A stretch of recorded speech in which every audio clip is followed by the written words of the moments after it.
Hello दोस्तों, हर हर महादेव। कैसे हैं आप लोग? उम्मीद करते अच्छे ही होंगे। स्वागत है आपका हमारे यूट्यूब चैनल सुमन हार्ड वर्क में। तो आज हम आपके लिए लेके आए हैं लाल धागे सरकार के धाम का अनुभव। तो जो कि मैं गई हुई थी लाल धागे सरकार के धाम पर और बाबा भैरवनाथ के यहाँ। तो वहाँ का आज मैं पूरा अनुभव आपको बताऊंगी कि मैं कैसे गई थी और कैसे वहाँ तक पहुँची मैं।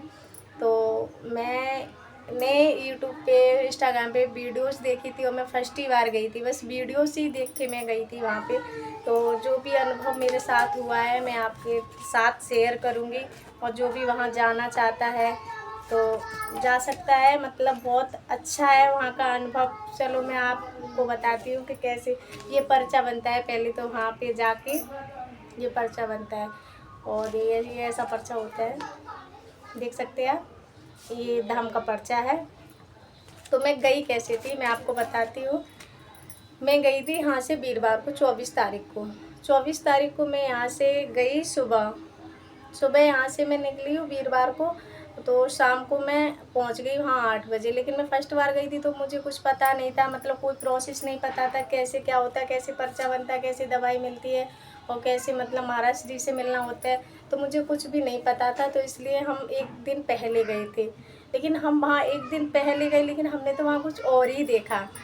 क्या देखा हमने कि एक दिन पहले भी इतनी भीड़ थी वहाँ, इतनी भीड़ थी कि मैं तो मतलब मेरी आंखें खुली की खुली रह गई कि मैं एक दिन पहले आई हूँ। मेरे से तो पहले भी बहुत सारे लोग हैं।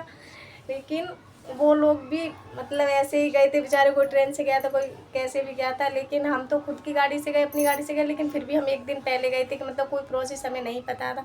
तो वहाँ पे हम गए, हमने अपनी गाड़ी पार्क की। फिर उसके बाद एक गार्ड भैया थे, उन्होंने उनसे पूछा कि मतलब कैसे क्या होता है। तो उन्होंने बताया कि मतलब 8 बजे से वीरवार को 8 बजे से 10 बजे तक पर्ची बनते हैं यहाँ।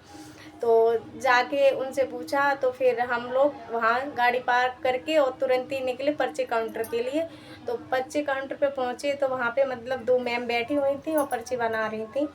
तो मतलब रिपोर्ट्स वगैरह हम लेके तो गए थे लेकिन कोई ज़रूरत इतना नहीं पड़ा कि जो भी मतलब प्रॉब्लम्स है आप अपने मुंह से ही बता सकते हैं, अपने आप बता सकते हो जो भी प्रॉब्लम्स हैं आपकी। तो रिपोर्ट की इतनी कोई ज़रूरी नहीं है। बस प्रॉब्लम्स अपनी पर्चे में सही सही भरवा दो। जो भी आपका पीरियड्स का टाइम है और जो भी आपकी प्रॉब्लम्स हैं सारी वहीं पर्चे पे लिखी जाती हैं। उसी के अनुसार ही आपको मतलब दवाई मिलेगी।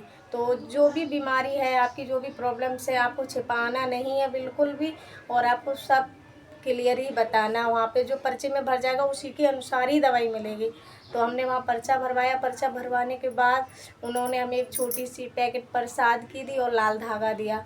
तो मैंने पूछा उनसे क्योंकि मुझे कुछ पता नहीं था। मैंने कहा मैम ये पर्चा मतलब ये धागा क्या करें, कि अभी बांधें या सुबह? तो बोली कि मतलब अगर आपको अभी बांधना है तो अभी बांध लो और नहीं तो फिर सुबह नहा के बांध लेना। तो हमने क्या किया, वो धागा अपना रख लिया और प्रसाद भी रख लिया। सुबह का इंतज़ार किया। तो हम वहाँ पे रुकने की भी व्यवस्था थी। वहाँ पे हर चीज़ की व्यवस्था थी, कूलर पंखे भी लगे थे और बहुत बड़ा मतलब हॉल सा था और बाहर भी टेंट लगा हुआ था।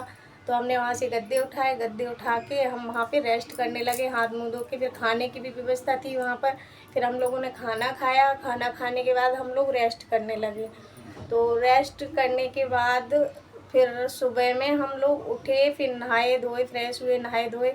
नहाने धोने के बाद हमने धागा बांधा। धागा बांधने के बाद 6 बज गए। फिर महाराज श्री आए। फिर महाराज श्री के प्रवचन हुए, आरती हुई, लाइव आरती चली। फिर उसके बाद वो बारी बारी से पर्चे बोलने लगे और जिनका पॉजिटिव रिजल्ट आया था उन बहनों का पॉजिटिव रिजल्ट था, उनके नाम पहले बोले। तो फिर उनके बाद फिर जो मतलब फर्स्ट बार गए थे उन लोगों के नाम बोले। तो फिर हमारा नंबर वहाँ पे 8 बजे तक नंबर हमारा आ गया था क्योंकि हम एक दिन पहले गए थे ना, शाम को ही पर्चा बन गया था। तो हमारा नंबर जल्दी आ गया। अगर हम शुक्रवार को ही जाते और फिर पर्चा बनवाते तो हमें शाम तक वेट करना पड़ता और फिर बहुत लंबे टाइम तक, क्योंकि भीड़ इतनी होती है वहाँ। जैसे आप लोग वीडियो में देखते हो बस वैसी भीड़ वहाँ जाकर भी आपको मिलेगी। फिर 8 बजे तक हमारा नंबर आया। वहाँ से पर्चा लिया, पर्चा लेके फिर महाराज श्री के पास गए। वहाँ से आशीर्वाद लेके भैरव बाबा के मंदिर का हमने परिक्रमा किया। उसके बाद हम जाके एक दवा काउंटर पे गए। फिर वहाँ से मतलब बहुत लंबी लाइन थी, 2 जगह दवा काउंटर, 2 जगह था मतलब। फिर वहाँ बहुत लंबी लाइन थी। फिर जैसे-तैसे हमारा नंबर 1 डेढ़ घंटा लग गया, जब हमारा नंबर आया वहाँ दवाई, फिर दवाई वहाँ से ली, दवाई समझी, ये ये प्रोडक्ट मिल रहा है, ये दवाई। तो हम वहाँ से 2 महीने की फिर दवाई लेके आए। दवाई लेके वहाँ से फिर हम निकले। फिर वहाँ मतलब सुबह-सुबह भी खाना बन गया था, लेकिन हम लोगों ने खाना नहीं खाया, बस शाम को ही खाए। फिर वहाँ से हम निकले वहाँ से, और ये हमारा पूरा अनुभव रहा, और मतलब बहुत अच्छा लगा। और जो भी है मतलब बहुत अच्छा है, बहुत शक्तियाँ हैं वहाँ पे भैरव बाबा की कृपा से, सबकी झोली भरती है। तो आप लोग भी, जो भी हमारी बहनें जाना चाहती हैं, जिनकी भी झोली खाली है, तो आप लोग ज़रूर जाएँ और वहाँ मिलें, भैरव बाबा का आशीर्वाद लें, और आपका मनोकामना ज़रूर पूरी होगी। तो आप लोग वहाँ जा सकते हैं, मतलब कोई भी मतलब कोई भी दिक्कत नहीं है, बहुत अच्छा अनुभव है वहाँ का, और आप लोग जा सकते हैं। मैं तो फर्स्ट ही बार गई थी, लेकिन मेरा अनुभव तो बहुत अच्छा रहा, जैसा मतलब वीडियो में देखते थे बस वैसा ही रहा। तो मिलते हैं नेक्स्ट वीडियो के साथ, तब तक के लिए बाय बाय।